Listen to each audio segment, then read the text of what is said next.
সেই জব্বার ওনার নাম্বার সবার কাছে আছে, ওনার মাধ্যমে লাশগুলো গুম হয়েছে, ওনার মাধ্যমে উনি লাশগুলো গুম করছে। কারো লাশ 2 দিন, কারো লাশ 5 দিন। আমি ট্রাইব্যুনাল ওনার নাম সহ দিছি, কিন্তু ট্রাইব্যুনালে ধরে না। এসআই জব্বার শাহবাগ থানার সাবেক এসআই, ওনার মাধ্যমে লাশগুলো দাফন হয়েছে। পরশুদিন নিখোঁজ ফ্যামিলি একজনকে নিয়ে আসছি, ওনাকে আঞ্জুমানে যখন নিয়ে গেছি, আঞ্জুমানের ছবি দেখে বলো ওইটা আমার ছেলে। আঞ্জুমানে যাই একসাথে।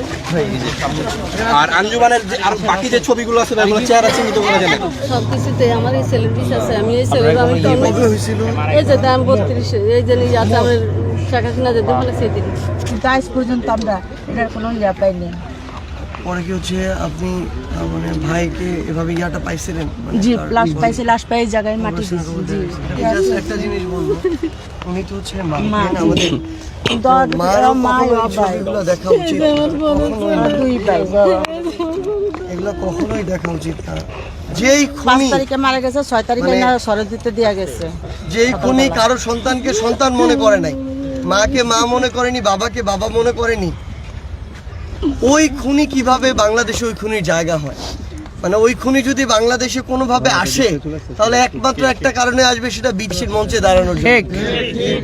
আমি শুধু মানে বাংলাদেশের মানুষকে আসলে এই ছবিগুলা দেখানোর সাহস পর্যন্ত আমাদের নাই, কিন্তু মানুষের দেখা উচিত যে একটা খুনি কতটা রক্ত পিপাসু হলে মানে এভাবে মানুষকে নৃশংসভাবে হত্যা করতে পারে। মানে মানুষকে গুলি করে হত্যা করেছে, মানুষকে পিটিয়ে হত্যা করেছে, মানুষকে ধারালো অস্ত্র দিয়ে ওই খুনির ক্যাডাররা হত্যা করেছে, মানুষকে পুড়িয়ে হত্যা করেছে। এরপরে এমন রায়ের বাজার কবরস্থানের মতো জায়গায় এনে গণকবর দিয়েছে, একসাথে 100-150 মানুষকে এনে কবর দিয়েছে। আমার এমন অনেক ভাই রয়েছে যাদের লাশ এখন পর্যন্ত খুনি হাসিনা হত্যার পরে কোথায় নিয়ে গিয়েছে এটা খুঁজে পাওয়া যায়নি। যেই ঘটনা আমরা ওই সাতপাতে দেখেছিলাম যে শত শত লাশ খুনি হাসিনা ফেলেছে, কিন্তু লাশগুলো পাওয়া যায়নি। এই খুনি হাসিনাকে বাংলাদেশে নিয়ে আসতে হবে একটা কারণে, খুনি হাসিনা আসবে, বিচারের মঞ্চে দাঁড়াবে, এরপরে ফাঁসির মঞ্চে দাঁড়াবে।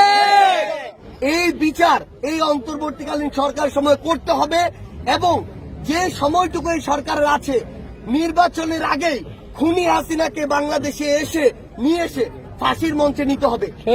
যতদিন না আমরা খুনি হাসিনাকে ওই ফাঁসির মঞ্চে না দেখছি, এই বাংলাদেশে কেউ যেন ভুল ক্রমেও ওই নির্বাচনের কথা না